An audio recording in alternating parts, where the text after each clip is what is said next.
Kiuhalisia mambo ya kujiuzulu kwa makamu wa rais, mambo ambayo yametokea ni mambo ambayo bado yapo kama rumors. Tusubirie serikali itangaze kwamba makamu wa rais amejiuzulu, and then baada ya hapo sheria inamtaka mheshimiwa rais kabla ya siku 14 awe amesha mteua mtu mwingine kuwa makamu wa rais, na jina litaletwa bungeni, litapigwa kura na wabunge walio wengi.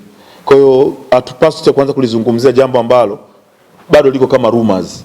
Mnaelewa vizuri? Hata kama kunaonekana kuna andiko linatembea, lakini tunaamini kama tamko litatolewa na serikali. Mnaelewa vizuri? Lakini kwenye chama, mimi ni mtu mdogo sana. Mimi sio mtu wa kujadili mambo ya chama.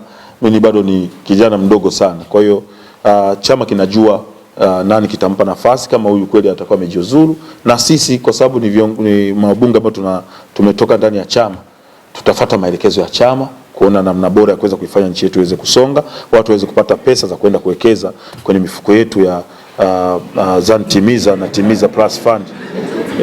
Kwa sababu sisi ndio unajua tutafanyaje, kwa sababu lengo ni kwamba watu wawe na hela, waweze kuwekeza, wapate faida, wapate magawio ya Timiza. Sasa kama kulikuwa kuna mtu anaweka mguu chini watu wasipate fedha, sisi hatuwezi kuungana mkono na jambo hilo. Kwa hiyo tusubirie serikali itoe tamko rasmi, na sisi kuanzia kesho tutakuwa tuko bungeni, na kiuhalisia kama taarifa italetwa bungeni na wabunge tutajadili, na tuna uhakika wa Tanzania tutampitisha makamu wa rais mwingine ambaye atakuwa ni bora kwa ajili ya maendeleo ya nchi yetu. Tumeelewana vizuri, sio hivyo? Haya.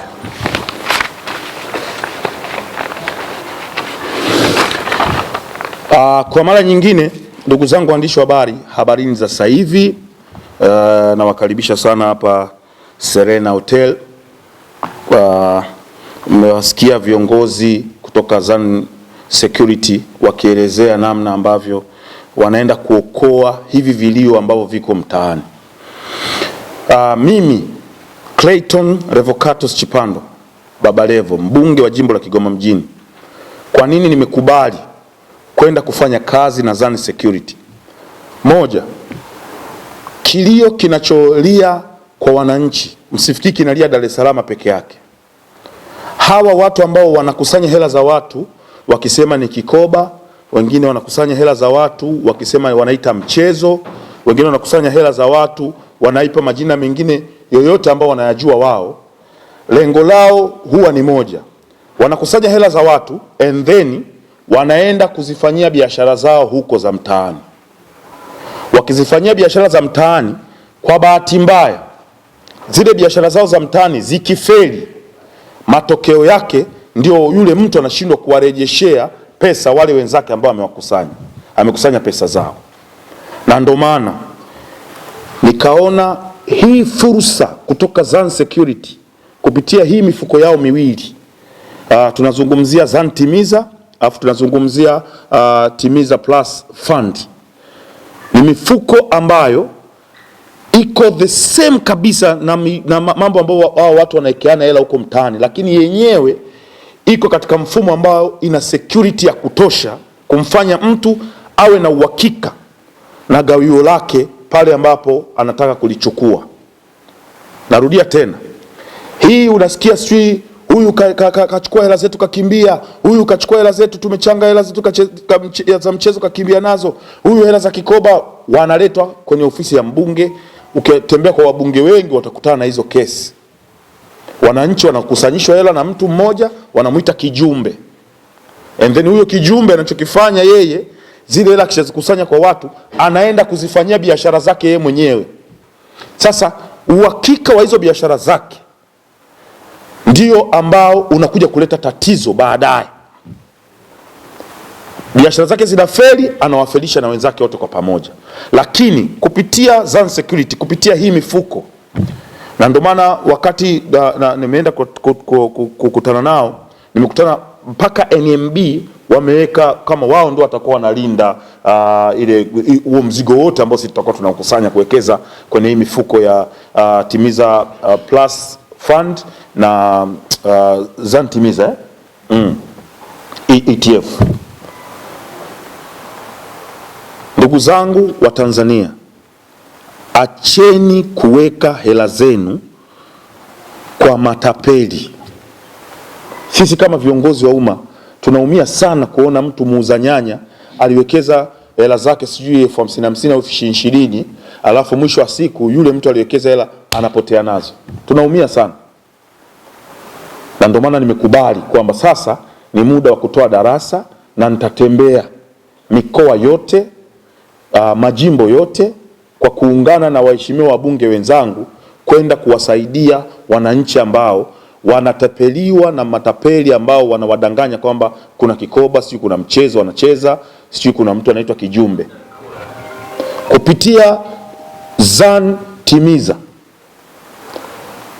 una uwezo wa kuwekeza ETF, una uwezo wa kuwekeza kuanzia shilingi 20,000. Shilingi 20,000 peke yake inatosha kwa wewe kuanza kuwekeza. Kwa hiyo unachokifanya, una uwezo wa kuwekeza hizo 20,000 kwa mwaka mzima, and then baada ya hapo ukaenda sasa kwa ZAN Security kwa ajili ya kwenda kupakua lile gawio lako. Utapewa gawio ambalo lina faida. Lakini hivi vikoba vya mtaani au hawa watu ambao wanapeana hela za michezo mtaani, wanachokifanya, hela zako unazikusanya kwa miezi 6 au mwaka, and then mwisho wa siku wanakurudishia hela ile ile ambayo umeikusanya wewe. Kama uliweka 10,000 mara 30, basi watakupa shilingi 300,000 bila kuwa na faida yoyote. Lakini hapa kwetu utapata faida ya hela uliyoiwekeza kuanzia 13% mpaka 15% ya kile ambacho wewe umekiwekeza. Kwa piga hesabu, na kuna watu nimeona ni wavumilivu. Mimi kuna mchezo, sifikiri mimi sijawahi kutapeliwa.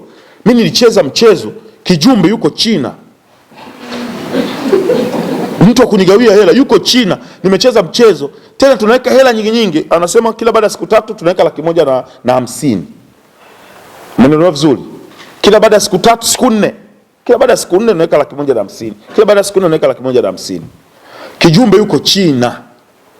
Mpaka nije nizipate hela zangu, nilimwambia sasa nakupeleka mpaka kwa balozi wa Tanzania China. Nikupeleke sasa tukapelekeshane huko ndio nilipe hela zangu. Na wasi wa Tanzania, kama una simu yako ya smartphone hapo ulipo, download app ya ZAN Security Invest, ZAN Invest inaitwa ZAN Invest. Sasa hivi hapo, na unao uwezo wa kuwekeza hapo hapo ulipo. Hakuna haja ya kuja ofisini, sio uanze kujazishwa mafomu wala nini. Hapo hapo ulipo kidownload app ya ZAN Invest, hapo hapo unao uwezo wa kuanza kuwekeza. Na utachagua kwamba nataka niwekeze kupitia hii mitandao ya simu ya kawaida, kama ni Tigo Pesa, Yasi au M-Pesa au Airtel Money, nadhani zote ziko pale. Kwa ukienda sehemu ya kuwekeza itakufungulia unataka kuwekeza kupitia mtandao gani? Yaani mtandao wa simu unaotumia wewe. Au kama unataka kutumia benki, utachagua ni benki gani unatumia, utachukua hela kwenye simu yako, utaingiza sasa kwenye mfuko ambao utakuwa umeuchagua kati ya hii mifuko miwili. Ukishawekeza humo, na kuhakikishia mama yangu, dada yangu, ndugu yangu, unachagua mfuko ambao wewe unataka uwe unapata gawio kila baada ya muda gani. Kuna mfuko ambao utakuwa unapata gawio kila baada ya miezi 3 ambao tunaita Timiza Plus Fund ETF. Kila baada ya miezi 3, ukishawekeza baada ya miezi 3 unaenda kuchukua gawio lako. Sio kama tunaelewana vizuri. Lakini kuna mfuko mwingine ambao utawekeza na utaenda kuchukua gawio lako kila baada ya mwaka.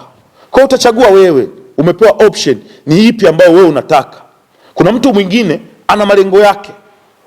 Ana malengo kwamba mimi na malengo yangu yako mwisho wa mwaka. Kwa hiyo acha niwekeze mwisho wa mwaka nichukue gawio langu. Na mtu mwingine ni mwenzangu na mimi, sisi ambao tunataka hela, yani hela yetu kishazalishwa unachukua, unawekeza, unachukua, unawekeza, unachukua. Sasa ZAN Security wameona ni vyema kuweka hiyo mifuko yote miwili ili kumbalansia Mtanzania achague kile anachokitaka. Shilingi 20,000 inatosha wewe kuanza kuwekeza. Unanunua hisa zako ambao nadhani kila hisa moja ni shilingi 1,000, 100. Kwa hiyo hisa 200 inakuwa ni sawa sana shilingi 20,000. And then una uwezo weka vyovyote unavyotaka, unaweza kuwekeza 300,000, 500,000, milioni. Kila unavyozidi kuwekeza kiasi kikubwa ndio unavyozidi kuongeza ukubwa wa gawio lako. Kwa wananchi wa Kigoma mjini, nikisikia mtu ameibiwa hela na kijumbe, nitamshangaa sana, kwa sababu Zan Security nimewaleta mikononi mwenu. Hata hapa Dar es Salaam na sehemu zingine zote, nikisikia kuna mtu analia eti kwamba kijumbe kaondoka na hela zangu, kafanyaje, na kati wapo Zan Security ambao serikali inawaangalia,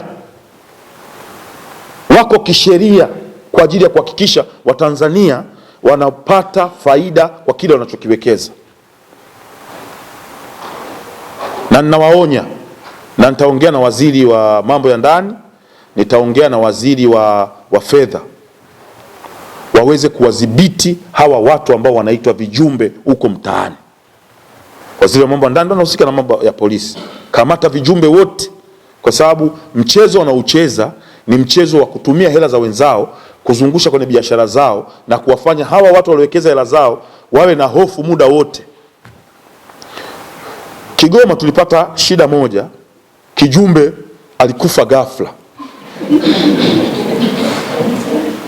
Sijui kama mnanielewa vizuri.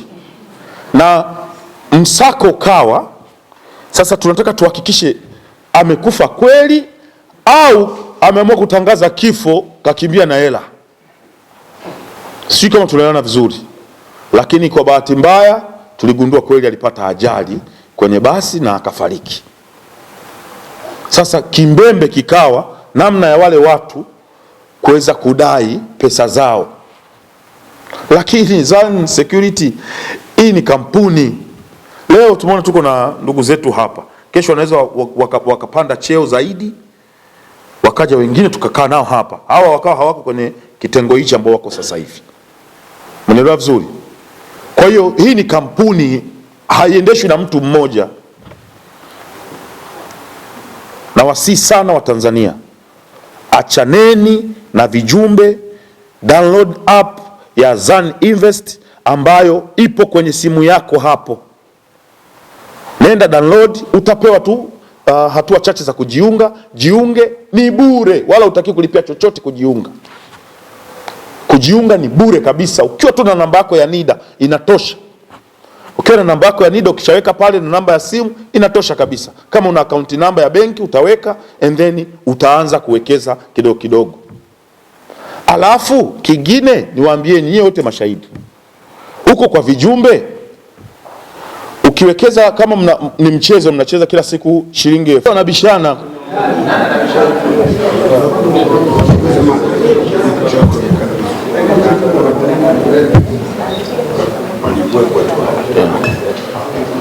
Okay.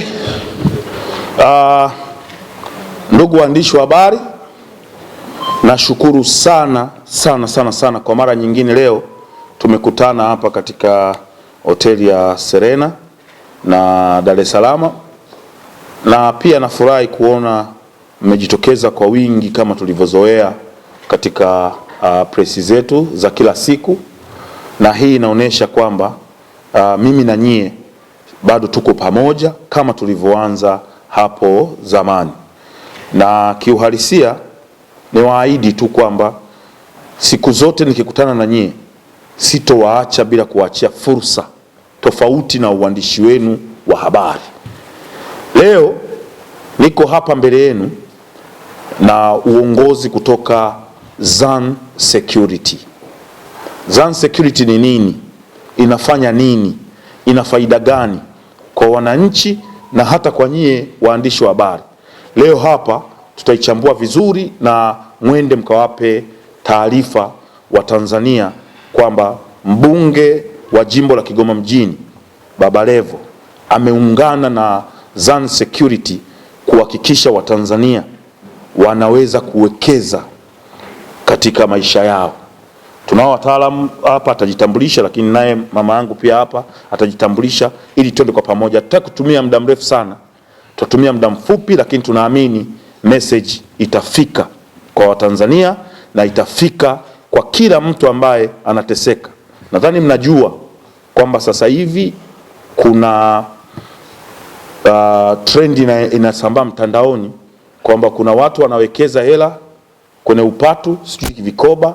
Tunaona sijui nani huyu anadaiwa hela kakimbia na milioni 200, huyu mimi niliwekeza sijui 800,000, milioni 5, watu wanakimbia na hizo hela. Hiyo ni kwa sababu kuna watu wanafanya vitu kiholela. Unachukua hela zako unaenda kuziwekeza kiholela. Sasa tuko na Zan Security, watatuelekeza namna bora ya kuifanya pesa yako uiweke and then baadaye upate faida. Tuanze na wewe kiongozi, au tuanze na madam, ujitambulishe kidogo and then kiongozi utoe ufafanuzi kwa muda mchache ili tusiwachoshe waandishi wa habari and then baadaye tutafunga hesabu kwa ajili ya kupeleka message moja kwa moja. Karibu mama wangu. Shukrani. Kwa majina? Akae hapa.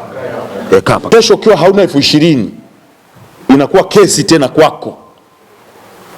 Ina maana ukipunguza 20,000 tu, kuna ndugu yako kule ambaye itakia atoki kwenye mchezo anakuwa amepungukiwa na hiyo hela ambayo hujawekeza. Lakini huku Zan Security umepewa nafasi ya kuwekeza vile ambavyo wewe unaona, vile ambavyo wewe unajisikia kwamba leo nimepata milioni 3, katika hii milioni 3 naomba 700,000 niiwekeze, hizi zingine zinazobakia niendelee na maisha yangu mengine. Download now Zan Invest ambayo itakusaidia kuweza kujiunga na mifuko ya Timiza, Zan Timiza na Timiza Plus Fund kutoka Zan Security. Baada ya hapo tukisikia mtu anamlilia kijumbe, hiyo itakuwa amejitakia yeye mwenyewe. Na ndio maana mimi nimekubali na tutaendelea kuwa na nyie. Nadhani tutatembea pamoja kwenye baadhi ya mikoa kwa wale ambao watakuwa wako tayari, ili twende tukatoe message kwa akina mama, vijana, bodaboda, kwa sababu kutimiza kuwekeza ni kuanzia shilingi 20,000.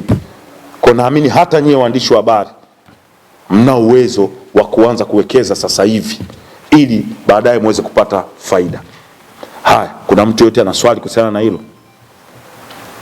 Viongozi kutoka Zan Security wakielezea namna ambavyo wanaenda kuokoa hivi vilio ambavyo viko mtaani. Mimi Clayton Revocatus Chipando, Baba Levo, mbunge wa jimbo la Kigoma mjini, kwa nini nimekubali kwenda kufanya kazi na Zan Security? Moja, kilio kinacholia kwa wananchi, msifikiri kinalia Dar es Salaam peke yake. Hawa watu ambao wanakusanya hela za watu wakisema ni kikoba, wengine wanakusanya hela za watu wakisema wanaita mchezo, wengine wanakusanya hela za watu wanaipa majina mengine yoyote ambao wanayajua wao. Lengo lao huwa ni moja, wanakusanya hela za watu and then wanaenda kuzifanyia biashara zao huko za mtaani.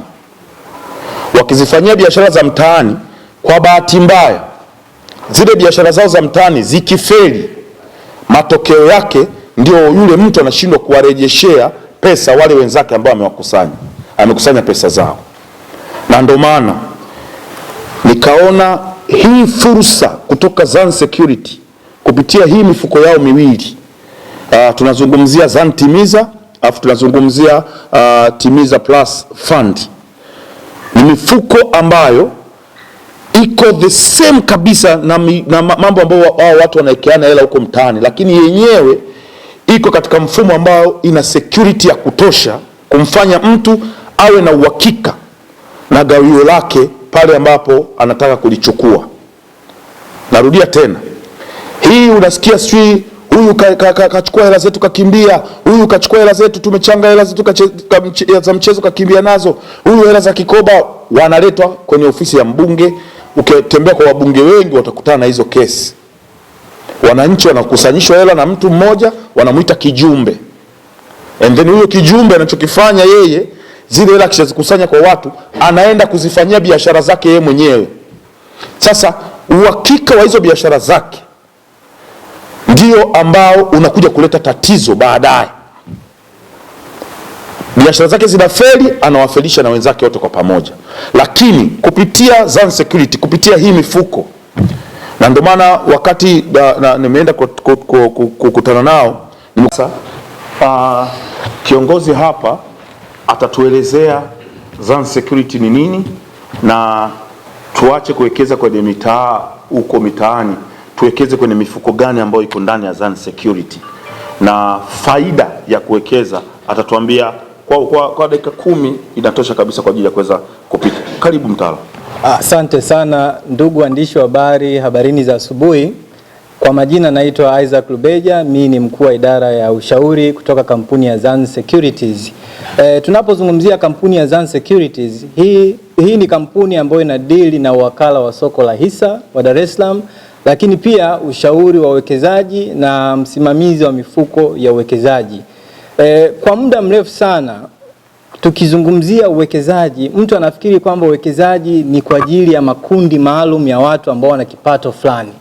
Lakini kiukweli uwekezaji ni kwa ajili ya Mtanzania yoyote mwenye kipato chochote.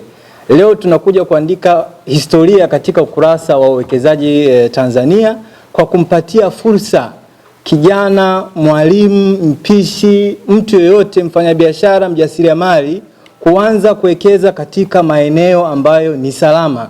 Na sio tu salama, lakini ni maeneo ambayo yamesimamiwa na mamlaka za serikali. Tunafahamu kwa kipindi kirefu sana, inawezekana kwa sababu tu ya elimu, watu wamejikuta wakiwekeza katika sehemu ambazo kwa bahati mbaya wamepoteza hela zao. Lakini niwahakikishie tu uwekezaji ambao unafanyika kwenye masoko ya mitaji yanasimamiwa na mamlaka ya masoko ya mitaji na dhamana CMSA, ambayo iko chini ya Wizara ya Fedha. Tarehe 17 mwezi wa 8 mwaka huu tuliandika historia kwenye uwekezaji Tanzania kwa kuzindua mifuko miwili ya uwekezaji. Tulizindua mfuko wa Timiza Plus Fund na Zan Timiza ETF. Timiza Plus Fund ni mfuko wa uwekezaji wa pamoja ambao unampa fursa Mtanzania kuwekeza na kupata magawio mara 4 kwa mwaka. Unawekeza fedha zako na unalipwa faida juu ya ile hela ambayo umewekeza. Lakini vile vile Zan Timiza ETF inampa fursa Mtanzania kuwekeza pia kwenye soko la hisa. Zamani mtu akisikia soko la hisa anakuwa anapata changamoto kwenye kuelewa inafanyaje kazi. Lakini kupitia mfuko wa Zan Timiza ETF kwa shilingi 20,000 tu unaweza ukaanza kuwekeza kwenye soko la hisa. Lakini niwape historia kidogo. Mwaka 2024 kampuni ya Zan Securities ilikuwa ni kampuni ya kwanza ambayo inafanya shughuli za wakala wa soko la hisa kuja na mfuko wa uwekezaji wa pamoja, ambapo kwa shilingi 10,000 ilimpatia fursa Mtanzania kuwekeza na kupata faida ambayo ni kubwa. Na kiukweli tumeweza kuwapatia watu mpaka 15% kwa mwaka. Na toka mwaka 2024 idadi ya wawekezaji kwenye mfuko wa Timiza Fund umeweza kukua kutoka watu 200 na kufikia wawekezaji zaidi ya 14,000, na mfuko umeweza kukua kutoka size ya bilioni 10 na kufikia zaidi ya bilioni 55 mwaka huu. Kwa hiyo imewapa fursa Watanzania wengi ambao walikuwa hawajui wana uwezo wa kufanya huo uwekezaji. Dhamira yetu ni nini? Dhamira yetu ni kuona kwamba Watanzania wanapata hizi fursa ambazo ni salama, wanapata fursa ambazo wanaweza wakawekeza kwa lugha nyepesi, wanapata fursa ambazo wanaweza wakawekeza kupitia simu zao za mkononi. Kwa hiyo hii mifuko yote miwili inapatikana kupitia simu yako ya mkononi. Ukiingia kwenye Play Store au App Store ukadownload application ya Zan Invest, leo hii na wewe unakuwa mmoja wapo ya hao wawekezaji ambao tunawataja. Kwa hiyo niwakaribishe sana muweze mwekeze. Lakini kwa namna pekee tunamshukuru sana Baba Levo kwa sababu tunafungua ukurasa mpya wa makubaliano na yeye kwamba yeye atakuwa brand ambassador, na leo hii tutasainisha mkataba ili kusudi aweze kusemea watu wafanye uwekezaji, wajiinue kwenye kipato chao. Kwa hiyo ninamshukuru sana na tunamkaribisha sana katika uwekezaji huu. Na hapa mbele tuna makubaliano ambayo tunaenda kusaini ili kila mtu aweze kuona ushirikiano huu ambao tunaanza na hatua hii kubwa ambayo tunakuja kuifanya hapa leo. Asante. Nadhani nisaini kwanza. Haya ni makubaliano kati ya ofisi ya mbunge wa jimbo la Kigoma mjini pamoja na Zan Security. Hapa.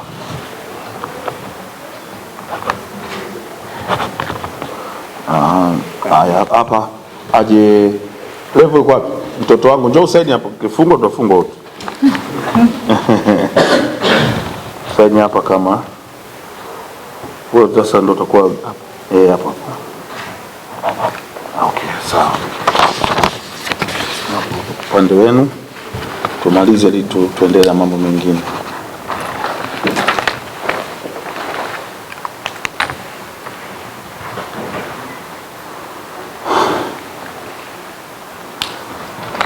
Asante sana. Simame kabisa. Katikati. Sawa. Sasa kwa sababu nataka usome detail, tabii tugeuze kwa hivi kidogo. Kina wajua. Kachukua mamilioni.